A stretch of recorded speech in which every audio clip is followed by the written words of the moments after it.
La politique et la position de Macron trop favorable à Israël ne plaît pas aux ambassadeurs du Moyen-Orient. Pourtant, le 10 novembre, lors d'une interview sur la BBC, Emmanuel Macron tentait de rééquilibrer les débats.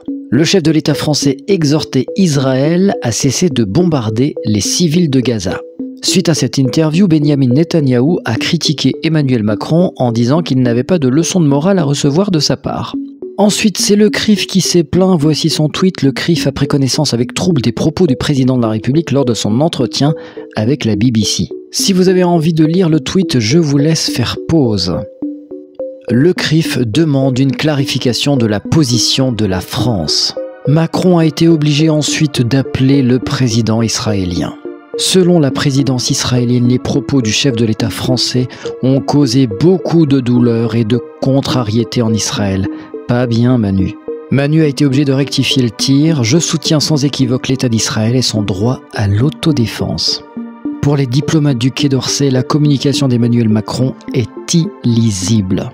Via une note commune, plusieurs ambassadeurs de France au Moyen-Orient regrettent la position de Paris dans le conflit israélo-palestinien. Il s'agit d'une dizaine de nos ambassadeurs au Maghreb et Moyen-Orient qui alertent sur les effets ravageurs pour nos intérêts de la politique de Macron, beaucoup trop alignée sur Israël et les États-Unis. Selon la note, la France perd toute crédibilité, et c'est le moins que l'on puisse dire.